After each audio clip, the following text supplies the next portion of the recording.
Good morning, and welcome to episode 3 of A Dog's Life. My name is John, and you are invited to listen to this segment of my spiritual journey, my spiritual struggle. I've put this episode off for a couple days. I have been struggling a lot with manifesting in what I believe to be true, and I've let myself get all this jumbled energy about it. I've not let it just happen. I just keep trying to will it. And I know it has happened. I started to say I know it's going to happen, but I know that it has happened. I've just not seen the fruition of it yet. I made a ton of notes for today's talk, but there's something that has just been chomping at the bit to get out of me.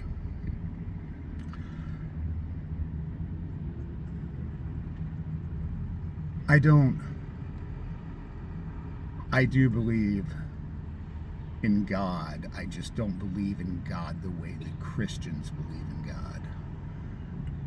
And there's times I even choose not to use the word God because of all of its Christian connotations. I feel that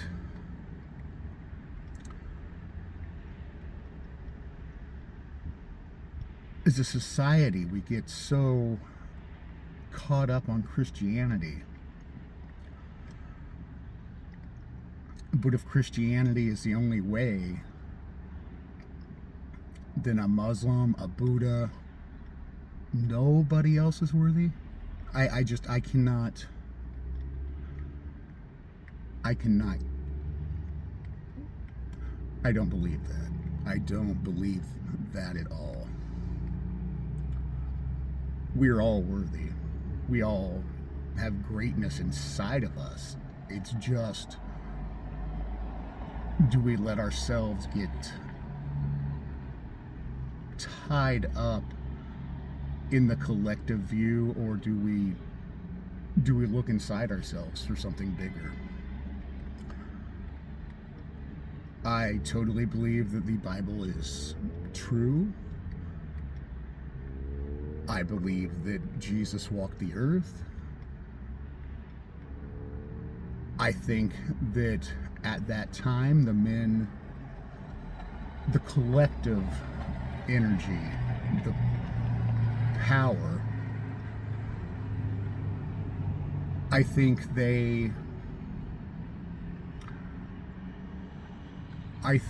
they dumbed the Bible down to meet their needs.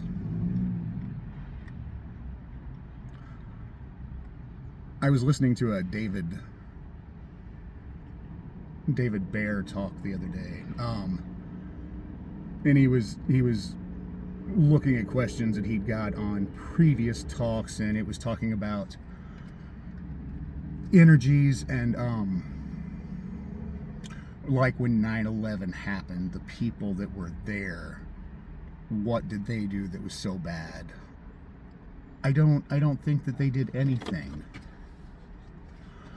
My notes fell. Not that I think I'm going to need them much. I don't think they did anything. I don't think that they did anything wrong. If we believe in prayer, and I do, I believe that prayer is basically, we are all energy, and I feel that prayer is all of us putting our collective energy together for something that we desire to make different or better. So if we believe in the power of that, then yin and yang, there has to be an opposite side. So I believe that a collective negative energy can take down a building and the people in it were not good or bad. They weren't in tune with their energy enough to understand that they shouldn't have been in the way that day. You talk about people who did not get on a plane and then it crashes later, or people on 9/11 who something told them not to show up. These people were in some way in tune with themselves and understood. So the ones that got hurt, killed in the process, it's not that they were bad or good or they deserved it. They just were not in touch enough with their energy to instinctively know not to be there that day.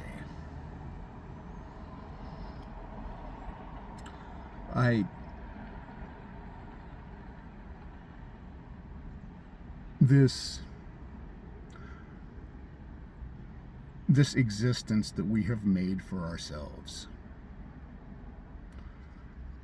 it's either positive or negative. It's all the way that we choose to view it. Man,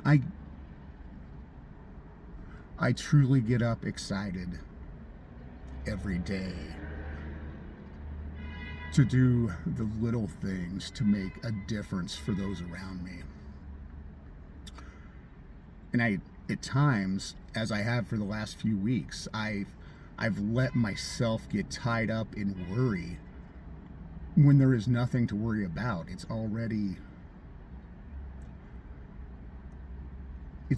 in motion. So I guess if I'm going to look at that statement honestly,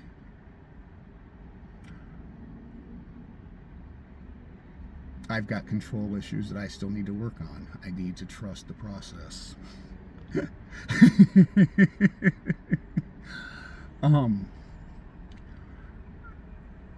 Talking about energies, I was listening to someone talk about Trump the other day. I think there's a huge difference in power versus force.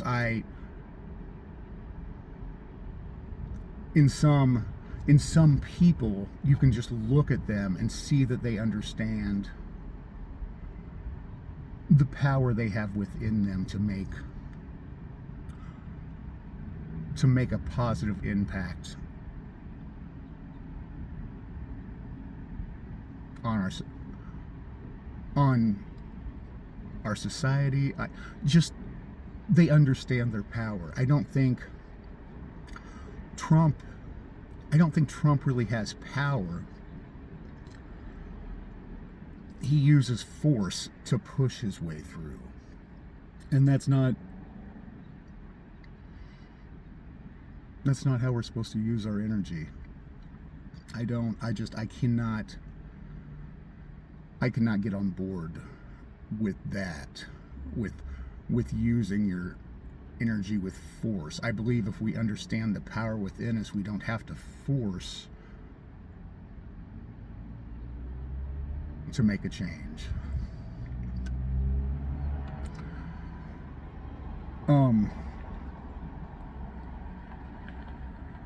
Another thing, I listened to something else I had heard on a podcast in the last week or two. The host was talking about when he was in struggle. When he got caught up in himself and just was in a place where he had stopped enjoying because he was trying to control instead of let life happen. So he gave himself names. He had a name for himself when he got in struggle, and he had a name for himself when he was just believing in himself and his power. So for probably the past 2 weeks, I guess it was probably 2 weeks ago, that I actually listened to this. It was actually on a Monday. I had got up that next morning and there was something I was struggling to decide whether to do or not. And when I got up the next morning and my energy was not mixed up with everything else that had happened in the day, after I'd listened to his podcast, I gave myself two names. I gave myself Just John for when I'm all caught up in the energy, all caught up in the situations of the day rather than just looking at the big picture. And I gave myself the name Prince John for when I'm truly in alignment with myself. So there was something I really wanted to do the next morning, but I was struggling on doing it because I felt that there were deadlines to meet and things to do. When I got up Tuesday and I was not all jumbled up in that energy and I was just open, I just asked myself, I'm like, what would Prince John do? Prince John would go support the person that needs his support, tell the others to take the morning off, and just do what his soul felt was right. And it's what I did. I was so caught up in my negative energy yesterday and feeling that I needed to control and needed to make things happen that by this time, about 8:30 in the morning, I was so frustrated that I texted each of the boys and I said, hey, you know what? This is last minute. We're taking the day off. I don't expect you to do it without pay. Pay yourselves for 6 hours today on your time cards. And most of the stuff it turned out that most of the stuff we were going to do yesterday was outside. It rained here most of the day. But that gave me the chance to take my focus off of the big picture that I'd been struggling so much with and trying to take a huge leap. It gave me the opportunity to take my mind off of that. I took an envelope out of my console and I just sat down and I wrote, what needs to be taken care of now? Let's break this down into steps. I had to get off of the big picture and really break it down for myself and just take an honest look at the trajectory of where my life, my business, my impact on society was going. And I just had to say, hey, this is the bubble you need to focus on now. I know this bubble is your big picture, but you're letting your little bubble get out of control. You've got to take control of your little bubble. I woke up this morning feeling better. About 10 minutes into my morning and having coffee, I started to let the big bubble kind of prod its way back in, and nope. I took a second, I closed myself down, I meditated for a second, and I got back to the little bubble. Back to, it all matters, but I've got to take care of the little bubble. And then it'll add to another little bubble and another little bubble. And the big bubble comes. It's there. I've just got to quit making it, I've got to quit trying. I've just got to let it manifest.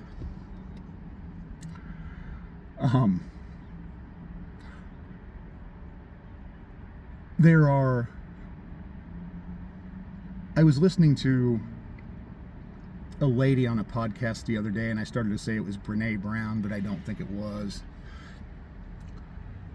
And she was just talking about people in our lives. She's like, are they assigned or are they attached? And if they're either one, you don't have to have them there all the time. They can be occasionally. And she went on to say assigned, meaning like they are someone that you really resonate with, that you really feel just has the same beliefs and the same desires as you. Not exactly, but I mean you're like, you get each other.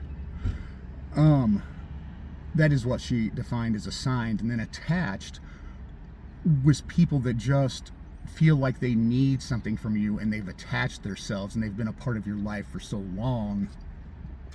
You just let the attachment go on. It's like having a zit that never goes away. And she said, you don't have to take the attached people out of your lives, but it's okay to move them to occasionally. You don't have to take them on and all their stuff. You can still care about them. Move them out to occasionally.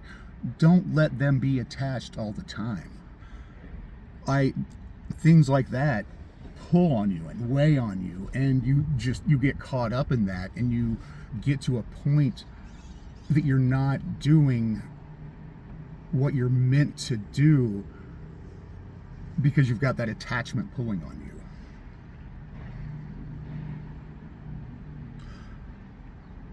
Thank you for listening today. I have done 3 of these so far, and by far I really enjoyed this. I don't know who will hear this. I don't know who won't, but if it was meant to get to you, I hope it does. Go out there and make a difference. Thank you.